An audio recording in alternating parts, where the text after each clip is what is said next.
Cindy Berkland here with cindyberkland.com, and I'm super excited. I have another fabulous guest for you, and we're going to be moving on with our Naked Money series, and today we're going to be talking about naked reality with Tony Salazar. And Tony, can you take a minute and just introduce yourself and what you do exactly? Sure. And then how our businesses work together. So share a little bit about you. Yeah, so my name is Tony Salazar. I grew up here in Las Vegas, Nevada all my life, pretty much. I was in banking for 10 years, and then I'm an entrepreneur as well.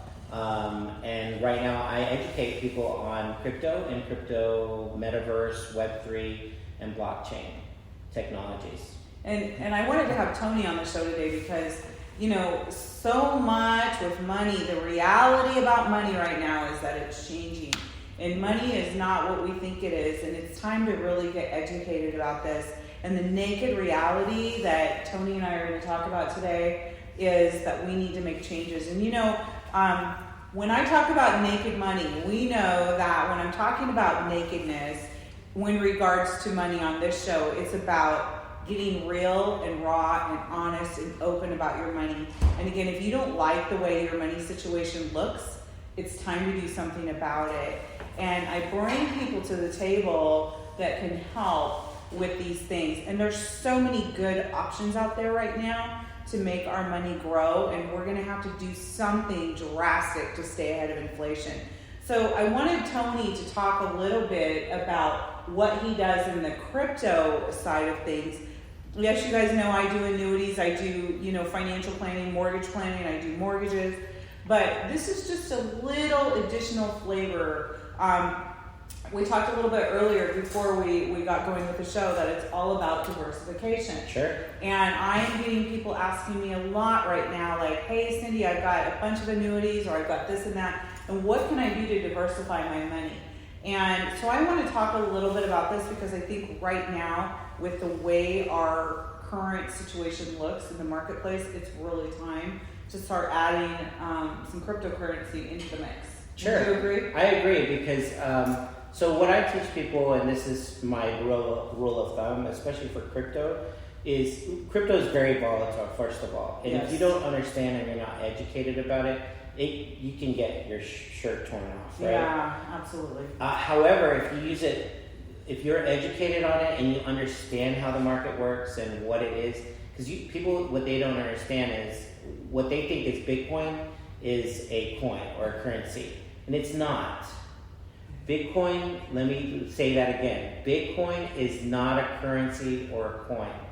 It is a network. Wow. So just like your network, Visa network, your MasterCard network, your American Express network, right? So that's your Visa cards and debit cards.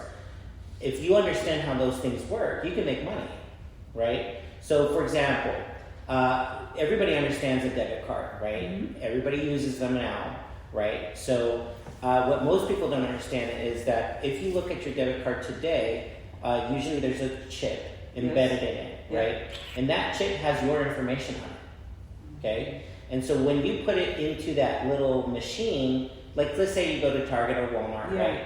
And you're at the cashier's register, right? You slip in that you put your PIN number, and that machine is called a validator, okay? And so all it does, that machine, is makes a phone call to the Visa network, if that's your card, right? Let's assume that your card is a Visa. It makes a phone call to the Visa network, and eventually it goes to your primary bank institution, and all it does is just validates a yes or no question. Okay. Does Cindy or does Tony have enough money to clear this transaction, right? And of course, Visa extrapolates a little fee or commission from the Target or the restaurant or the business, right? Everybody understands that, right? So if you understood Bitcoin, that is what Bitcoin is. But instead of it being centralized, but Visa is a company. It's a publicly traded company on the stock market. It's the V. V is the ticker, right? You can be an investor in the Visa, but it's centralized. It has a CEO. It has massive layers of management and brick and mortar, but they have a massive amount of It's a network of business owners that accept Visa anywhere in the world, right? So if you have your Visa card, you can do a transaction in Japan, in Mexico, in Spain, right? So as long as the merchant holds that I accept Visa, right? I'm okay, and you can actually trade in their native coin, right? So if you're in Japan, you're going to be actually making that transaction in yens. If you are in Mexico, it's in pesos. If it's in Australia, it'll be in Australian dollars, not in dollars, right? US dollars. So that's what Visa does for you, right? Now, imagine, so Bitcoin came out in 2008, all right? So cryptocurrency was born in 2008 because what happened in 2008, Kara? The crash? It was the crash. So all these big banking institutions crashed, and what happened is this one individual, his name was Satoshi Nakamoto, and he coded this. It was just a program. It was just a program that any computer or laptop or cell phone can actually plug into the Bitcoin network and become a merchant, so that you can transmit from one computer to another computer value. Okay. Right? Gotcha. So of course the native value was not in dollars, it's in Bitcoin. I see. You see? So when you're transmitting Bitcoin from one computer to another computer, it's just programmed that way. Now, Bitcoin, one thing that American dollars can't do, it's only you have 2 zeros, right? So you have $1 and cents. And you can't do, half a cent or 3/4 of a cent or even 1/1000th of a 1 cent. It doesn't calculate that way. So what happens, especially in the legacy world, what I say legacy is your US dollar currency. One of the innovations that Bitcoin did was that it was divisible. Your cents can now be divisible up to 8 rounding points, right? So it's 0.00008 zeros and a 1. Okay. So now you have money that's very, very divisible, even a very micro divisible, right? That's a big wow. That's a big, huge technology push, because let's think about like loans and interest-bearing accounts. Yeah. Now that I can calculate, usually what happens when they calculate the interest, they truncate it, right? Mm-hmm. So let's say your interest was 0.015, right? So that half a cent, that goes in the pocket of the bank, not yours. That's right. They truncate it. So imagine all of those small little transactions, microtransactions, that becomes a big deal, especially globally now.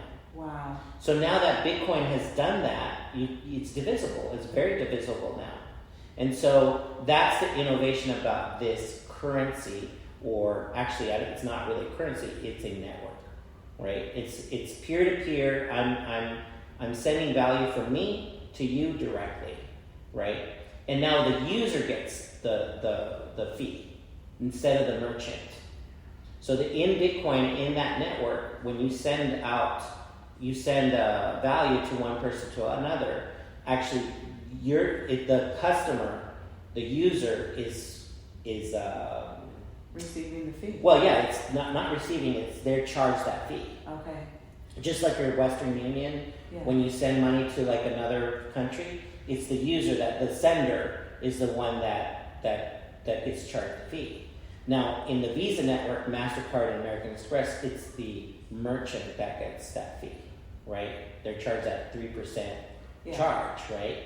And so that was the innovation, right? So that was in 2008, and then of course there's been copycats. I call them copycats because they are. They pretty much copied and pasted the same software, right? And just called it something else, maybe Cardano, or they called it, other networks, and they started their own networks, right? And that's where people have to understand that you got to understand what you're investing in, right? Is it going to be another Bitcoin that's successful, or is it going to be just a dud or a dodo, right? And how does somebody navigate through all this stuff? Well, you have to be. See, in my business, Yeah. annuities have been around for years. Right. Life insurance has been around for years. For years. Premium financing has been around for years. 4 years. It's very, very easy for us. We know about it. It doesn't change much. If another company comes out, it's very, very similar.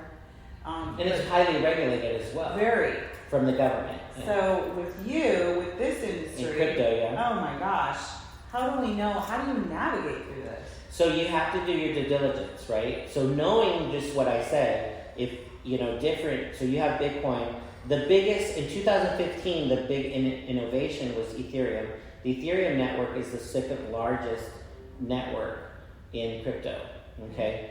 And so that one was, think of it, so let me give you an analogy, right? Okay. You remember vinyl, like in the music Yeah. industry, how even the music industry has changed and have innovated, right? So you had the vinyl 45s, right? Or even the 78s Yeah. and the 33s. Yep. So, but once you wrote the music on that vinyl, it was immutable. You couldn't change it. You couldn't change it. That's it. If you broke it, you broke it and it didn't work anymore, right? Yeah. And then you have the player, right? So you have the player that's played, and then you have the token, which is the vinyl. Okay. The vinyl disc, Love it. right? Okay. So then came this big innovation in probably in the 60s, 70s, I would say, and it was the cassette tape. Right. Right. First was the 8-track. Well, yeah, there was an 8-track. I'm skipping, Okay. but the 8-track was short-lived. Very.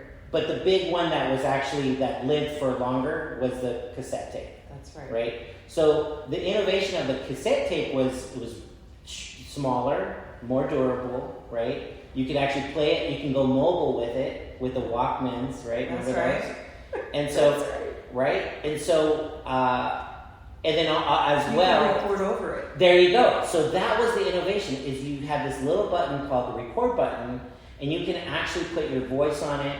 You can record your voice, or you can even record from the radio. Remember that? Like you can actually record from the radio and make a mixtape for your honey bun, right? Right. Okay, so that was innovation. It was horrible sound, but you could do it. But you could do it, and you go, he thought of me, right? Yeah. So in crypto, that's the innovation. Ethereum, same thing. Bitcoin is immutable. Once you write on the block, it's immutable, and just like vinyls. To me, Bitcoin, that technology is like vinyl. Okay. Once it's done, and you can't record on it. Okay. Now Ethereum came, and that was the innovation. It was called the smart contract, quote unquote, or the NFT, that you can actually record on your voice, a JPEG, anything digital, a JPEG, even a video, that can get recorded on and tokenize it on the blockchain, and now that becomes yours. Just like and why would you do that? What would be the point of doing a video on? Because it's money. It can be like currency. Well, think about it. In the music industry, your mixtape can be money. Because you can sell that mixtape, and it's a very personalized mixtape, and you can sell it. Right? Got it. So if somebody likes your flavor of things, exactly, they'll buy it. Especially artists that are coming out with their own flavor, especially the hip hop and I remember R&B, hip hop, and raps. That's what they use. They use the big boom box. They would record their sample, right, and then they would give it to different disc jockeys, and people would play it on the street, and it was very organic, right? And they're like, oh my gosh, this is a new sound, a new kind of flavor of thing, and it became very popular, right? So that's what this is. It's the same thing. It's the same thing over and over again. So you're asking me, how do I know this is the right trend? Well, I don't know either. But as long as you've got to be in it to be invested in it, right? And you get to vote with your dollars what's going to be popular or not.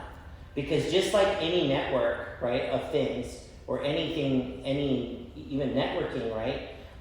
Let's talk about even networks like Verizon, AT&T, those are networks. Right, yeah. Sprint, those are networks as well. But those are telecommunications networks, right? Mm-hmm. Which is, crypto uses those as well on the back, which is the internet, right? Because it's digital money to transmit.